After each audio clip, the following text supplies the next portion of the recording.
গত ৩ বছর ধরে ২ বছর তো হয়ে গেল, এই বছর ৩ বছর আমাদের মাননীয় যশস্বী প্রধানমন্ত্রী নরেন্দ্র মোদীজি আহ্বান করেছিলেন যে আমাদের যে জাতীয় পতাকা সেটা আমাদের গর্বের বিষয় এবং যাদের কারণে আজকে দেশ স্বাধীন হয়েছে তাদের প্রতি সম্মান জানানোর জন্যই আজকের হর ঘর তিরঙ্গা প্রোগ্রাম চলছে এবং সারা দেশের সাথে আজকে ত্রিপুরাও এই কাজে ব্রতী হয়েছেন।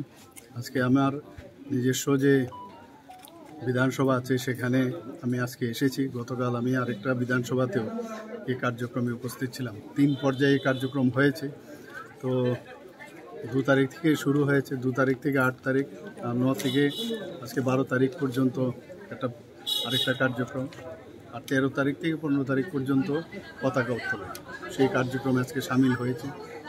ডোর টু ডোর যাচ্ছি, সবাই আপ্লুত আমাদের এই কার্যক্রম দেখে এবং এর মধ্যে দেশাত্মবোধের যে ভাবনা সেটা কিন্তু চলে আসছে এবং এটার মূল উদ্দেশ্য হচ্ছে দেশের সার্বভৌমত্ব রক্ষা করার জন্য যারা আগে বলিদান হয়েছেন এবং এখনও যারা বলিদান হচ্ছেন বা যারা বলিদান হয়েছেন তাদের প্রতি সম্মান জানানোই মেন উদ্দেশ্য এবং আমাদের দেশকে শক্তিশালী করার লক্ষ্যে আমাদের যে গর্ব, যে জাতীয় পতাকা, তার প্রতি সম্মান প্রদর্শন।